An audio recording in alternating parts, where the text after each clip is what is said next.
நல்லா பாகக்காவை நல்லா இதை போல் பொடி பொடியாக கட் பண்ணிக்கிங்க. பெரிய லெமன் சைஸில் புளி எடுத்து ஊற வச்சுக்கிங்க.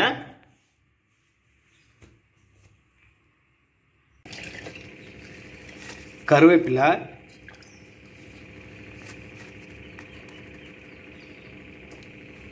அது கூட தக்காளி, பச்சை மிளகாய், அது கூட மிளகு, அது கூட சின்ன ஆனியனு, இதை சேர்த்து நல்லா மிக்சியில் அரைச்சிக்கணும். நல்லா இதை போல் அரைச்சி எடுத்துக்குங்க. ஒரு மண் சட்டியில் ஆயில் ஆட் பண்ணி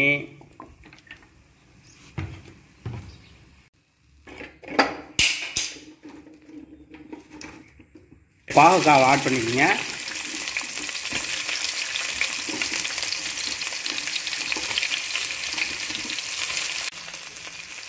இதை நல்லா எண்ணெயில் ஃப்ரை பண்ணிக்கோங்க. நல்லா டீப்பாக ஃப்ரை பண்ணிக்கோங்க.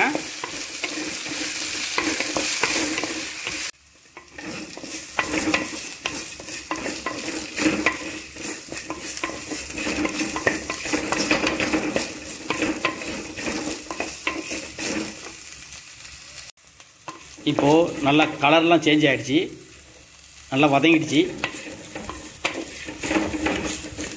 இதை எடுத்து தனியாக ஒரு பாத்திரத்தில் எடுத்து வச்சுக்கிங்க.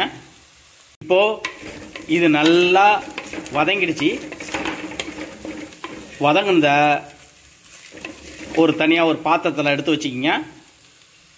நல்லா வதங்குனத ஒரு பாத்திரத்தில் எடுத்து வச்சாச்சு. இப்போது அதே கடாயில் ஆயில் ஆட் பண்ணிக்கோங்க.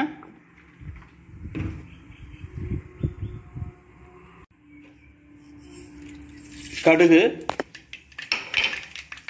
2 பச்சை மிளகாய், சின்ன வெங்காயம்,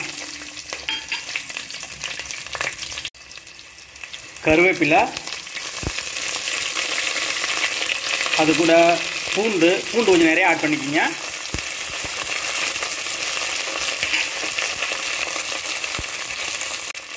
இப்போ இதை நல்லா வதக்கிக்கிங்க.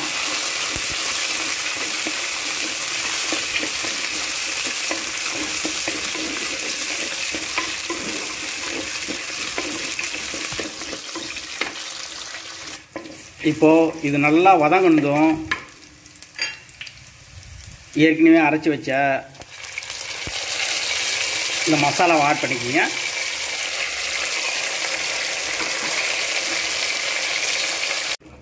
இப்போது இது நல்லா அந்த ஆயில் கூட நல்லா இதை வந்து ஃப்ரை பண்ணுங்கள்.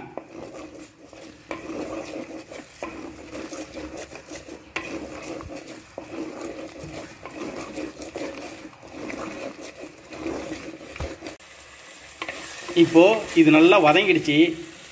வதங்கினதும் இந்த பாகக்காவை ஆட் பண்ணிக்கிங்க.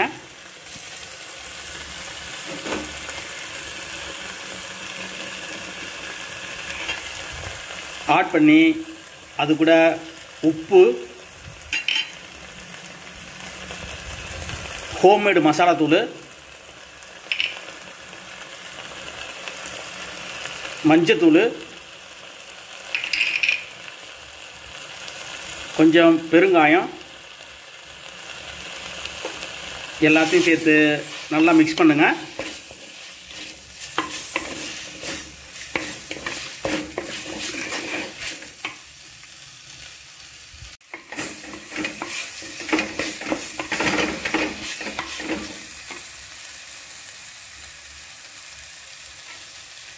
இப்போது ஏற்கனவே கரைச்சி வச்ச இந்த புளிசாரை ஆட் பண்ணிக்கோங்க.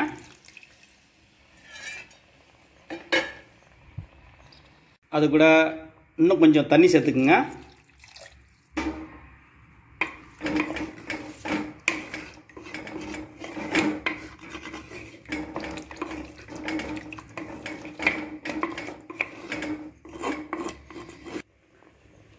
இப்போது இதை மீடியம் ஃப்ளேமில் நல்லா மூடி விட்டு குக் பண்ணுங்க.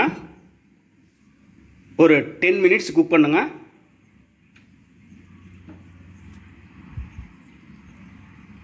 இப்போது ஓப்பன் பண்ணலாம். வாவ்,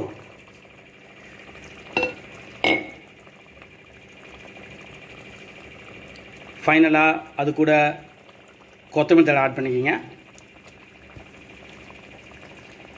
சூப்பராக கருவேப்பிலை பாகக்காய் கிரேவி ரெடி ஆகிடுச்சு.